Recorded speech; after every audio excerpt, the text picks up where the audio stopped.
주보에 민수기라는 책이 어떤 책인지를 조금 적었습니다. 그냥 보면 이런 거죠.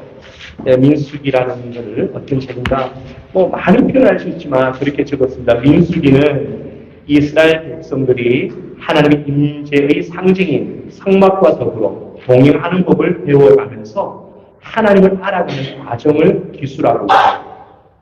거룩하신 하나님 어떤 분이신지 그리고 그분과 동행하는 삶이 어떠해야 하는지를 이스라엘 백성들의 훈련 과정을 통해 그려주고 있는 책이다. 이렇게 되어 있습니다. 우리가 지난주에 민수기를 우리가 보았던 것처럼 이런 광야 생활 속에서 이루어지는 그런 이야기죠. 오늘날 여러분 우리가 살고 있는 이 시대는 최첨단의 시대를 살고 있습니다. 최첨단의 시대. 지금 우리가 살고 있는 골드코스트에도 가면 가끔씩 식당에 가면 이제 로봇이 등장했잖아요. 근데 한국인들은 방문하신 분 아시죠? 대부분 다 로봇이더라고요. 그렇죠? 종업원들이 저는 대부분 한국 사람들이 하고 외국 사람들이 하는데 한국은 거의 많이 웬만한 식당은 다 로봇이 그냥 음식을 전달하고 가지고 굉장히 많이 디지털화되어 있는 것을 봅니다. 그런데 뭔가 모르게 비어있다는 느낌도 받지요. 지금 오늘 이 시대는 우리가 살고 있는 시대는 최첨단의 시대를 달려가고 있지만 반대로 아날로그의 영성이 필요합니다.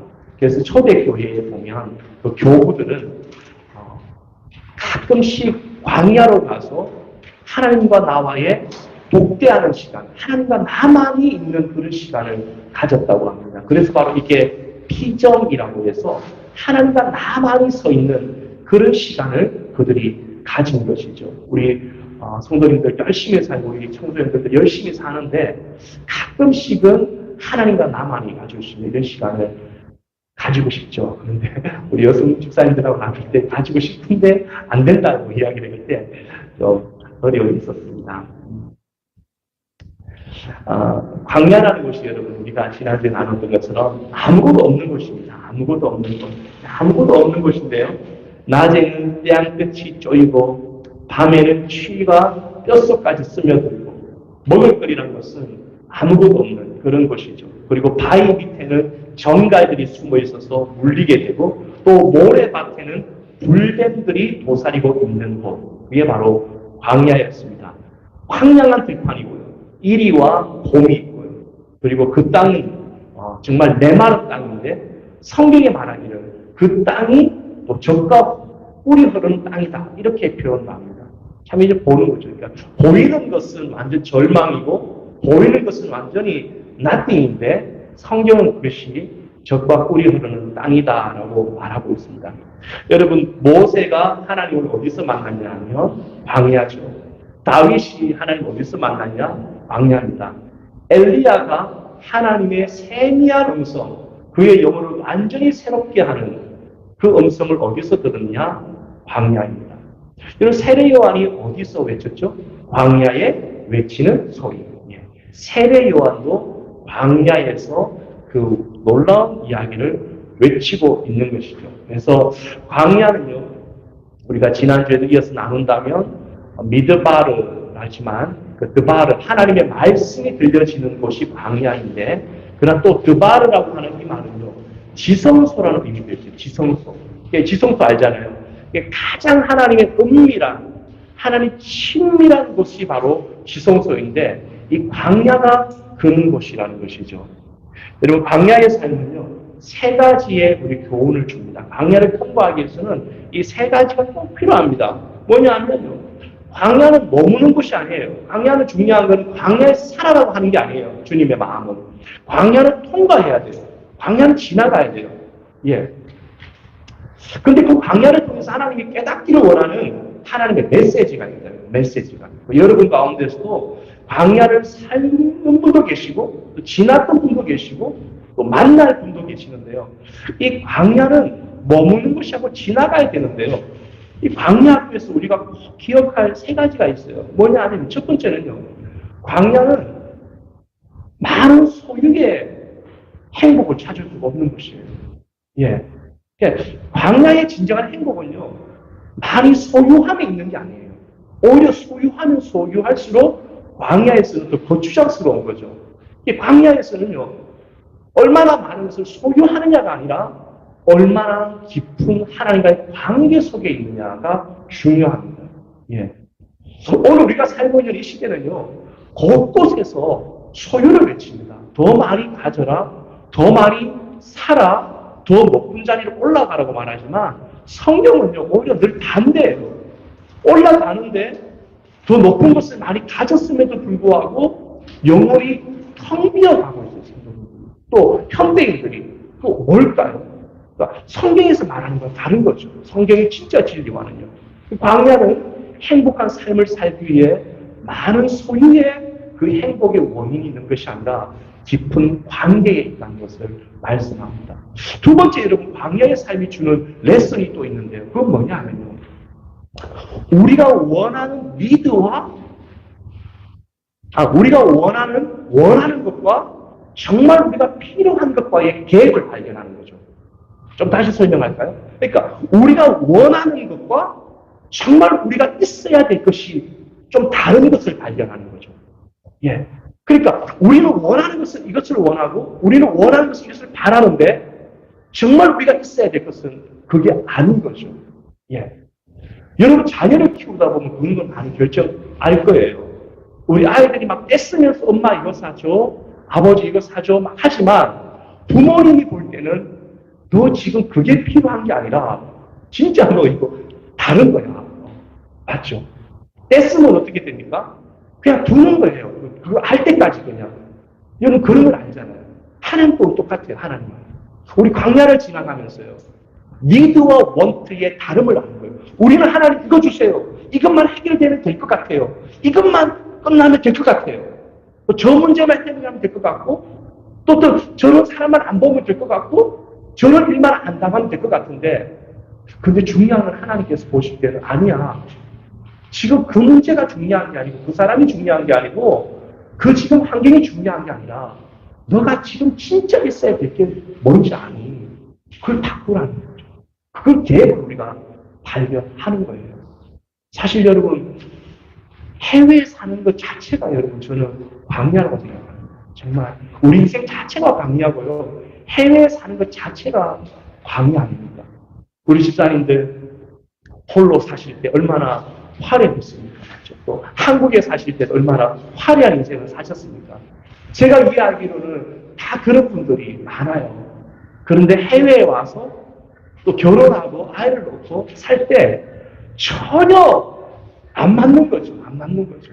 그 속에서 정말 하나님 앞에서 좌절하고 깨지는 경우가 참 많지요. 마지막 또 광야의 삶을 살면서 우리가 볼 수 있는 게 바로 이거 뭐냐 하면 때를 따라 도우시는 하나님의 사랑을 발견하는 기막힌 시간이라는 거죠. 이 광야의 시간입니다. 그게 바로 오늘 인구조사에 나옵니다. 인구조사에. 그러니까 이 광야는요. 때를 따라 나를 도우시는 하나님의 기막힌 사랑이 녹아져 있는 것이에요. 여러분 인구조사를요. 우리 1장에 지금 나오는데요. 1장에 나오는 이 인구조사의 인원이 다 해요. 그러니까 출애굽의 1세대죠. 애굽에서 나온 1세대들인데요. 몇만 명이냐 하면요. 60만 3,550명 정도 돼요. 다 카운트하면. 1장에는 그렇게 말이 나오죠. 그런 말씀이 나오죠. 조금 전에 우리가 읽었던 것처럼 60만 3,550명 정도 되는 분들이 지금 이 사람들은 그 20세 이상으로 전쟁터에 나갈 수 있는 사람들이에요. 예, 그러니까 그런 숫자예요. 그런데 후에 민수 26장에 가면요, 지금 나온 카운트가 60만 1,730명 정도 돼요. 네, 이제 수적으로 들어가는데요. 이들은요, 1세대가 아니에요. 1세대가 아니고요. 1세대는 다 죽었어요. 그 이야기를 좀 다음 주에 할 건데요. 1세대를 출애굽하고 난 다음에 1세대는 다 죽었어요. 이 지금 나오는 60만 1,730명 되는 이 사람들은 2세대예요. 이들이 지금 이제 새로 여호수아와 함께 가나안 땅에 들어간다는 것이죠. 그럼 여러분 잠깐만 한번 보십시오. 거의 숫자의 차이가 없어요. 그렇죠. 60만 3천, 60만 1천, 거의 1,000명, 1,500명 정도밖에 거의 차이가 없어요. 그럼 한번 생각해 보십시오. 60만 명이, 최소한 60만 명이 20세 이상이니까 더 많다는 거죠. 200만 명 정도 되는 어마어마한 그런 대군들이 광야를 지나가면서 40년간 한 명도 거의 죽지 않고 그 세대가 그대로 유지하고 있다는 거죠. 인구조사, 1차 인구조사는 출애굽 당시의 그 1세대, 26장은 22세대의 인구조사를 통해서 볼 때에 인구의 변화가 거의 없어요. 그리고 그 시간은 40년이 지났고요. 있었던 땅은 척박하고 어려운 땅이었어요. 우리가 무엇을 알 수 있을까요? 인구조사에 나오는 하나님의 기막힌 성품이 있는데 그건 바로 우리를 돌보시라는 거예요. 할렐루야. 믿으십니까? 믿으세요. 그들이 이 광야를 지나간다는 건 보통 어려운 게 아니거든요. 그 세월을 지나간다는 건 결코 어려운 게 아니거든요. 근데 하나님이 그 시절을 통해서 그 이스라엘 백성들을 돌봐주시고 지켜가시고 다른 민족들이 볼 때는요, 저 민족 10년 살다가 다 몰살하겠지 생각했을 수도 있어요. 그러나 하나님께서 그 세대를 그대로 유지하면서 돌보시고 지키시는 하나님이라는 거죠. 저는 성경에 그 단어 참 좋아하거든요. 다윗이 그런 표현을 많이 했어요. 뭐냐 하면 unfailing love라는 그 단어예요. failing이 아니잖아요. 실패하는 거. 근데 unfailing이 뭡니까? 실패하지 않는 사람. 실패하지 않는 사람. 우리는 여러분 실패를 해요. 우리는 얼마나 많은 실패를 합니까? 얼마나 많이 우리는 깨지고 좌절합니까? 그러나 우리를 붙드시는 하나님의 사랑은요, 실패가 없고 실수가 없어요. 혹시 우리 사랑하는 교우들, 또 말씀을 듣는 우리 믿음의 형제 자매들, 우리 청소년들 가운데 내 인생이 왜 이렇게 실패하고 왜 이렇게 돌아가고 왜 이렇게 열리지 않고 깝깝한 인생 속에 있다고 생각하는 분이 있을 수 있어요. 있을 수 있죠.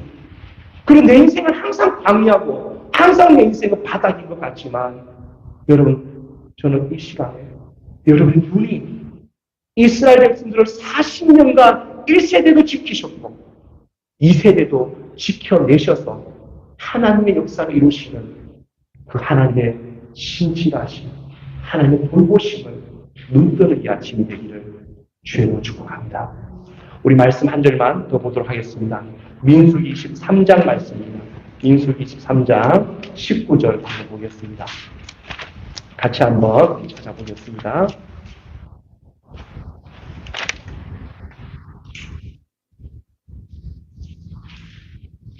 민수기 23장 19절인데요. 같이 한번 읽어보겠습니다. 시작. 하나님은 사람이 아니시다. 거짓말을 하지 아니하신다. 사람의 아들이 아니시니 변덕을 부리지도 아니하신다. 어찌 말씀하신 대로 하지 아니하시냐. 어찌 약속하신 것을 이루지 아니하시냐. 주님, 그렇게 우리에게 말씀하세요. 사랑하는 우리 교회 여러분, 말씀을 정리합니다.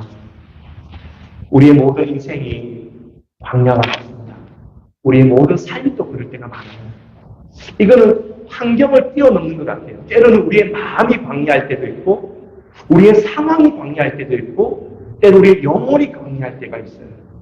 그때 여러분, 광야를 지나면서 우리가 발견하는 것은 얼마나 많은 소유가 그것을 이겨내는 게 아니라 주님과의 깊은 관계 속에 하나님한테 복대하는 시간이 필요하죠. 그리고 그때 내가 원하는 것이 아니라 정말 하나님 나에게 주기를 원하는 것이 무엇인지를 바라보고 생각하는 게 필요해요. 우리 아기들처럼 그게 나쁜 게 아니라 우리는 그럴 수 있죠. 하나님 이거 주세요. 저거 주세요. 그런데 하나님은 나는 그것보다 더 놀라운 거 너에게 주고 싶은데 너 조금 더 기도를 좀 바꿔보기를 원하지 않니? 줄 수 있잖아요. 하나님 마지막 기억할 게 있어요. 하나님, 우리는 무디고 우리는 무능하고 우리는 센스가 없어서 감각이 없을 수 있지만, 그러나 우리를 어제나 오늘나 지키시는 그 하나님이 여러분의 영혼을, 우리의 가정을, 우리의 교회를, 우리의 자녀를 지금부터 영혼까지 지키실 줄 믿습니다. 이 놀라운 하나님을 바라보고 여러분의 삶을 한 날에 살아가시기를 주의 이름으로 축복합니다. 기도하시겠습니다. 하나님 아버지, 참 감사합니다.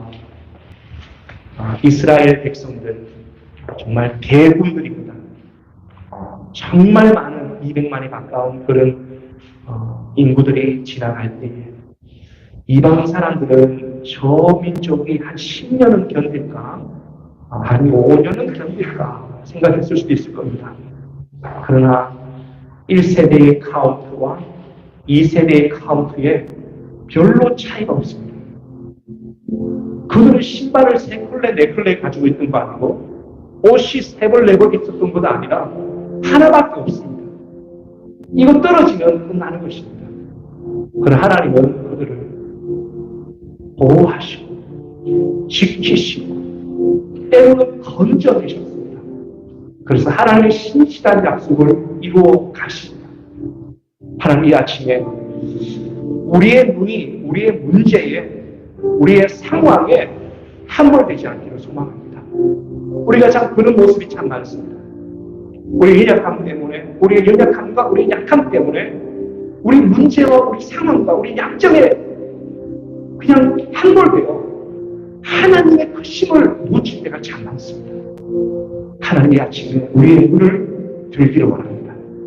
그리고 어제나 오늘나 변함없는 신실하신 하나님을 바라보게 도와주시고, 하나님에게 부족한 건 많고 지금은 상황은 죽을 것 같지만 그러나 하나님 나를 보호하시라고 하는 이 놀라운 믿음 안에서 오는 배짱, 믿음 안에서 오는 용기가 우리 모든 교우들 심령에, 특별히 젊은이들과 우리 사랑하는 10대들 심령에 일어나기를 소망합니다. 다윗이 그걸 말하는 것을 기억합니다. 내가 여호와를 의시하고 적군을 향하여 달려간다. 주님, 그 배짱을 어릴 수가 없겠습니다. 하나님이 그와 함께하기 때문에, 주님이 그를 부르셨기 때문에 천만인 나를 불러서도 내가 두렵지 않다. 그 놀라운 믿음으로 살아가는 우리 아버지들, 어머니들 다되게 도와주셔서 이 한 주간도 어떤 광야를 만날지, 어떤 사람을 만날지, 어떤 환경을 만날지 모르지만 우리가 넉넉히 이겨낼 수 있도록 역사하여 주시옵소서. 예수님의 이름으로 기도드립니다. 아멘.